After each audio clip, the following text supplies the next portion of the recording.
You can survive a losing streak. You can survive a bad draft, but you cannot survive losing the city before your first snap as head coach. Breaking this morning, Atlanta has officially gone from locker room drama to full-on civic revolt. When Kevin Stefanski admitted to mishandling Shedeur Sanders in Cleveland, he didn't grasp the magnitude of the storm he was walking into. This is Deion Sanders territory. Today, thousands of fans are demanding Arthur Blank void Stefanski's contract and fire him immediately. And they aren't just tweeting, they're calling the ticket office, threatening to cancel season tickets, and showing up at the facility with protest signs. The Falcons' offseason has ground to a halt, and the front office is under unbearable pressure. Word just came in. Matt Ryan, the team president, is now forced to hold an emergency press conference this afternoon to address the #FireStefanski movement. Subscribe and hit that bell right now if you want to see whether Ryan defends his coach or throws him to the wolves. This is the place. Let's get ready for the podium. Here's how Shedeur Sanders could cost an NFL head coach tens of millions of dollars. To understand the fury boiling over in Atlanta, you need to see exactly what went down in Cleveland. This wasn't just a case of a coach and rookie failing to sync on the playbook. This was a calculated, drawn-out attempt to sabotage a young quarterback's career to protect a fragile ego. Look at the numbers. Before the NFL, Shedeur Sanders was a statistical marvel. Over 24 games at Colorado Buffaloes, he completed 71.8% of his passes, threw for over 7,000 yards, racked up 64 touchdowns to just 13 interceptions, and posted an elite career passer rating. He was a pocket surgeon, an advanced processor, and a battle-tested leader. But in Cleveland, Stefanski refused to adjust his rigid system for a generational talent. His tenure with the Cleveland Browns was already shaky. He left with a sub-500 record and a reputation for clashing with quarterbacks who didn't fit his old-school mold. When faced with Shedeur's undeniable swagger, intelligence, and superstar presence, Stefanski panicked. Instead of cultivating that talent, he actively tried to bury it. He left Shadur on the bench, clipboard in hand, while every scout and analyst recognized him as the room's most gifted player. When Shadur finally got on the field, desperation didn't lead to freedom, it led to a tactical straitjacket. Plays were designed to neutralize his processing speed and vertical throwing ability. But the worst part wasn't the on-field scheme, it was the behind-the-scenes politics. When the offense inevitably faltered, Stefanski refused accountability. Negative stories leaked to the local media almost overnight, questioning Shedeur's work ethic, attitude, and character. Classic old-school coach survival tactics. Protect yourself by undermining the player. Destroy the rookie's reputation to protect your own job. That was the playbook. But the fans saw right through it. They saw a coach putting his own survival over the development of a generational talent. And when the Atlanta Falcons handed the keys of their franchise to that very same man, the city erupted. The front office completely misread the pulse. When Arthur Blank and his freshly minted executive team announced the hire, they assumed the outrage would stay contained. Angry tweets here, a few frustrated calls there. They expected the fan base to eventually accept the corporate hire, buy jerseys, and blindly cheer on Sundays. They were dead wrong. Within hours, resistance went from simmering to organized and dangerous to the brand. A social media account called #FireStefanski exploded, racking up 50,000 followers in a single day. A dedicated Reddit community sprang up to oppose the hire, swelling to 30,000 active, mobilized members. These fans weren't just yelling into the void, they were taking action. They compiled spreadsheets, video evidence, and stats proving Stefanski's deliberate sabotage of Shedeur Sanders in Cleveland. But the movement turned terrifying when it jumped from digital to physical. On a quiet Saturday morning, over 2,000 Falcons fans descended on the team's sprawling practice facility in Flowery Branch, Georgia. They brought megaphones. Giant signs read, "Sabotage has no place in Atlanta, and we won't forget what you did to Shadur." Local news choppers hovered endlessly. National sports networks interrupted regular programming to cover the chaos. What was supposed to be a quiet hiring transition had become a Category 5 PR disaster. The fans' message was crystal clear. You cannot force us to cheer for a villain. Protests alone rarely get coaches fired, but in the NFL, the one thing that actually works is money, pure financial leverage. And the organizers of this rebellion knew exactly where the Falcons were weakness. They bypassed PR entirely and went straight to the wallet. To understand what's at stake, look at the money. Arthur Blank bought the Falcons in 2002 for roughly $500 million.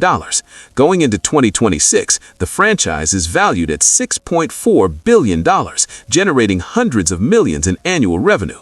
This is a massive machine that runs entirely on fan confidence. A coalition of over 200 legacy season ticket holders, fans who've held premium lower-level club seats for decades, drafted a certified letter straight to Blank's desk. The ultimatum was simple. If Stefanski is coaching in September, we will not renew our tickets. And they weren't bluffing. Screenshots posted publicly showed automatic renewals already canceled, hundreds of thousands, potentially millions in guaranteed revenue evaporating overnight. Corporate sponsors quietly called, expressing panic about the toxic energy surrounding the franchise. Local sports bars threatened to boycott game day watch parties. Fans weaponized their consumer power perfectly, proving the NFL grinds to a halt without their money. But here's the elephant in the room national media is terrified to discuss: the racial and demographic optics of this hire. The stats from the current coaching cycle are glaring. Entering 2026, the NFL faces a serious diversity crisis. Despite black athletes making up over half the players on the field, coaching ranks look completely different. The NFL has repeatedly struggled to hire black head coaches, leaving top leadership overwhelmingly white. Against that backdrop, you now have a white head coach who was publicly exposed for systematically benching, undermining, and leaking negative stories about a supremely talented black quarterback in Cleveland. And the Atlanta Falcons front office decided to hire that very same coach and drop him right into the heart of Atlanta. Atlanta is not just another football city. It's widely recognized as the cultural capital of Black America. The Atlanta metro area is home to over 6 million people with a proud, vibrant Black demographic.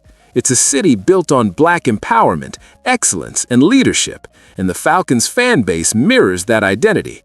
For the front office to ignore Stefanski's history with Shedeur Sanders and bring him into this city, that's seen as an unforgivable act of disrespect. Local voices have highlighted the NFL's long, dark history of old-school coaches trying to break black quarterbacks who don't fit the quiet, subservient mold. The fans in Atlanta are saying, "Not in our city. You will not bring that mentality here." They are drawing a line in the sand, refusing to support a culture that punishes young athletes for swagger and self-worth. To make matters worse, the Falcons completely ignored the historical ghosts in their own hallways. You cannot talk about Atlanta football without the Sanders family legacy. Let's rewind. In the 1989 NFL Draft, who did Atlanta select 5th overall? Deion "Prime-Time" Sanders. Deion built his professional mythos here. He brought energy, swagger, and cultural relevance the franchise had never seen and has been chasing ever since. Dual sports superstar, home runs for the Braves, interceptions for touchdowns for the Falcons. The city's connection to the Sanders bloodline is permanent, etched in stone. So when the Falcons hired the man who spent a year trying to destroy the career of Deion's son, it was a betrayal of the city's history. The fan base feels a deep generational loyalty to the Sanders family. They remember the neon lights, the high-stepping, the swagger.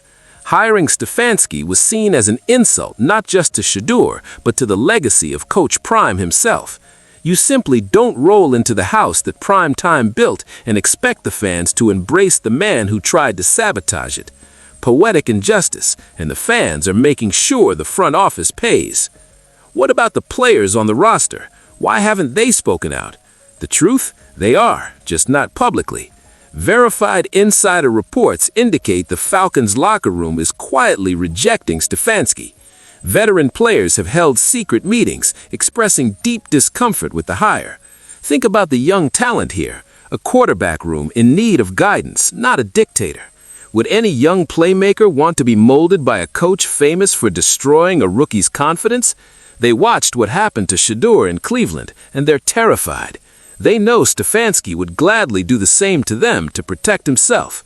But NFL players are trapped. Strict non-disparagement clauses in massive contracts means speaking out risks huge fines, benchings, or being labeled a locker room cancer by owners.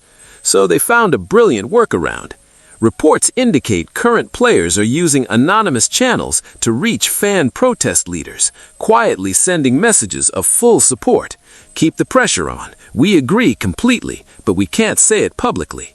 This is an extraordinary, unprecedented alliance in pro sports history. The fans are now the vocal, aggressive shield for a locker room silenced by corporate contracts.